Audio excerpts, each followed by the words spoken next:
Bom dia, meus queridos alunos do terceiro ano do ensino médio. Eu me chamo professora Lucélia Dobienski, sou candidata à vaga de professora de língua inglesa e de língua portuguesa no PSS 2024-2025. Gostaria muito de agradecer a presença de todos, a professora já fez a chamada, vi que todos estão presentes, o dia tá lindo, né? Tá um calorzinho gostoso e vamos, né, começar a nossa aula. Então, gente, aqui, né, retomando o nosso conteúdo da aula passada, nós estávamos falando sobre o que, Henrique? Muito bem, os movimentos literários, né? E em específico nós estávamos falando sobre o modernismo no Brasil.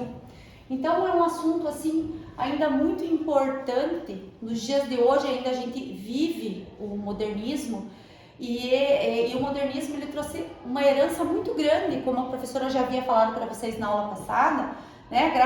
Graças ao modernismo hoje a gente tem uma liberdade maior dentro da arte, uma liberdade maior dentro da cultura, dentro da escrita, da cultura de modo geral, né? Da literatura. Então, era o que a gente viu na aula passada. E vamos ver se vocês lembram um pouquinho do que a gente falou na aula passada e logo a professora vai passar para vocês os objetivos de hoje. Vanessa, o que a gente viu na aula passada? Macunaíma, de Mário de Andrade, muito bem, que foi uma obra muito importante, né? Que ela queria o quê? Satirizar a época que nós vivíamos. Tanto é que o nome do personagem principal dessa obra era Macunaíma, o herói sem caráter.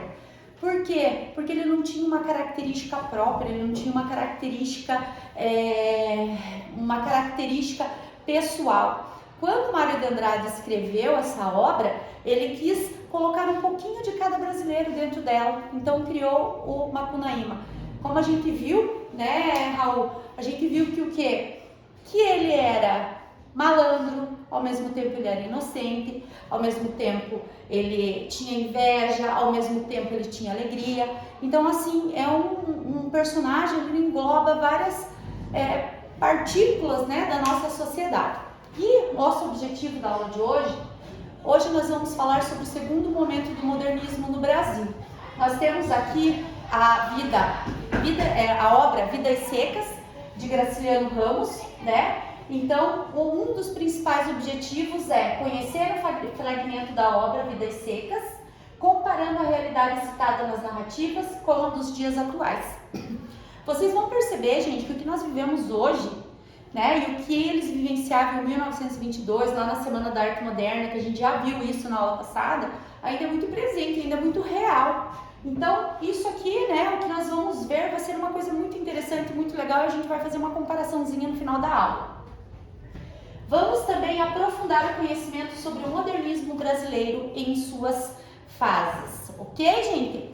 Então, a professora vai passar aqui para vocês um outro slide.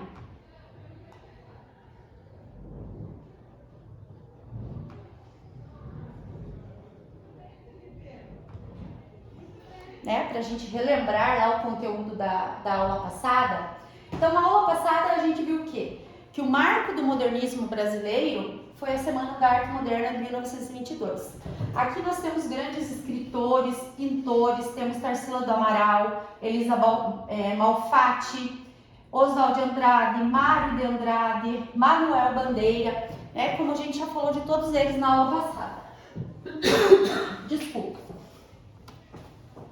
As características da primeira fase modernista, gente, que foi no período de 1922 a 1930, são características muito próprias dessa época. Tinha a inovação, eles queriam um novo, eles queriam uma arte nova, eles queriam uma cultura nova.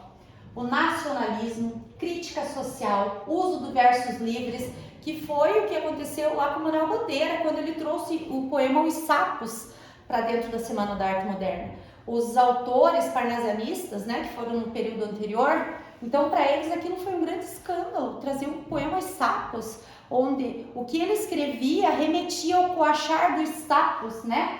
O uso de versos livres não tinha muito aquela prisão ali, né, em ficar, né, como um soneto que nós temos, né, 4 versos, 3 versos, 4 versos, 3 versos.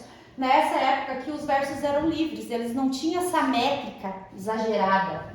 Defesa da língua coloquial, que é o que, né? O que nós vivenciamos, o que nós falamos no nosso dia a dia, que era uma linguagem que não era muito bem vista, porque toda a arte que vinha de fora, vinha da Europa.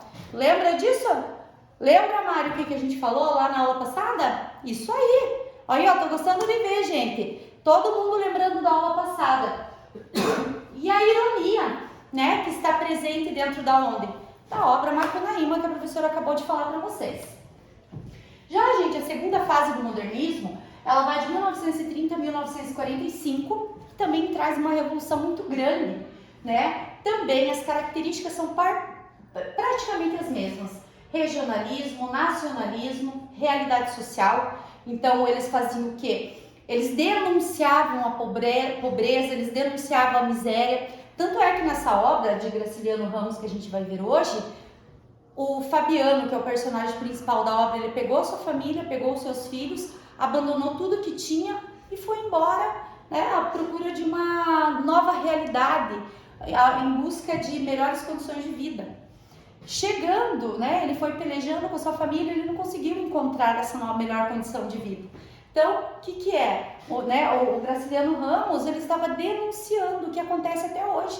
No final da aula a gente vai fazer um trabalhinho em equipe, onde eu gostaria e quero que vocês reflitam sobre isso, para que a gente coloque a visão de hoje na que eles tinham em 1922. Vamos ver se mudou alguma coisa, né?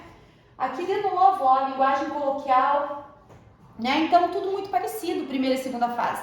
Na verdade, o que mudou na primeira e segunda fase foi, tivemos a poesia, né? Lá a poesia agora aqui na segunda fase a gente vai ver.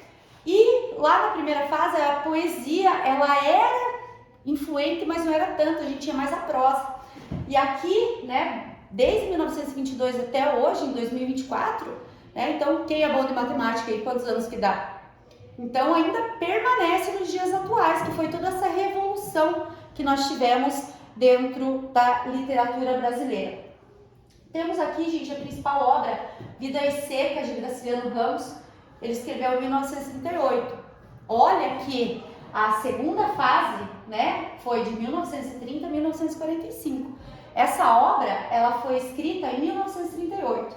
A professora trouxe aqui para vocês o livro. Esse livro também tem dentro da plataforma do Leia Paraná. Quem tiver interesse em ler, gente, é uma obra muito, muito boa, muito legal, onde eles falam, né, sobre a vida dos personagens. São 13 capítulos.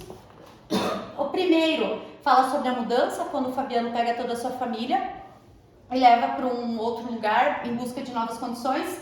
E a última obra, né, que nós temos aqui, o último capítulo, temos a fuga, onde ele está fugindo do lugar onde ele está para ir para outro lugar, continuando a busca por melhores condições, ok? Então aqui a professora vai colocar para vocês um pedacinho dessa obra para vocês entenderem um pouco. Deixa a professora arrumar aqui.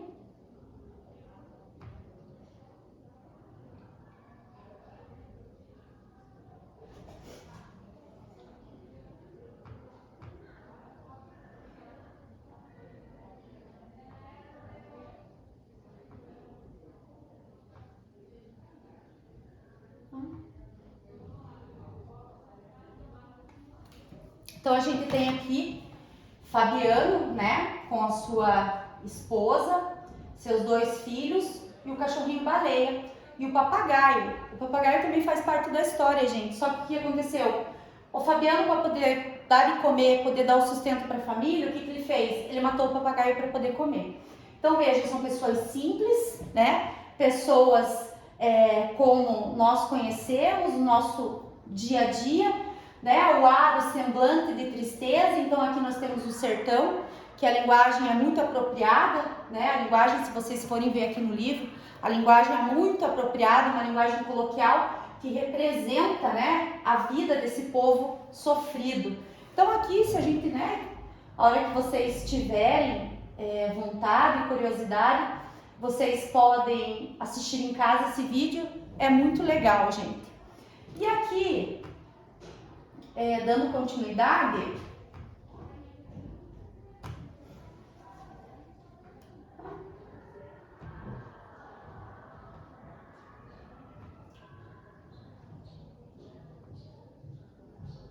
vamos lá.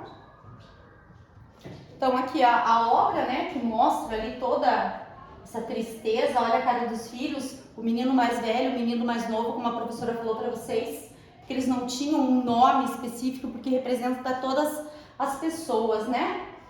E aqui, gente, tem uma atividadezinha pra gente fazer em grupo, em equipe, gostaria que vocês formassem equipe. A partir do que foi estudado na aula de hoje, você acha que os elementos fome, pobreza, desigualdade social ainda estão presentes em nossa sociedade? Vamos refletir, gente, vamos pensar um pouquinho e na aula que vem a gente volta a falar sobre isso, vocês vão conversar com a professora sobre isso. Então, por hoje é só, né? O que a gente aprendeu? Reconhecemos algumas características da segunda fase do modernismo. Gostaria de agradecer muito a presença de vocês, também vimos o Descritor 19. Espero todos vocês na próxima aula, não esqueçam da Redação Paraná, do Leia Paraná e até a próxima aula, gente. Muito obrigada!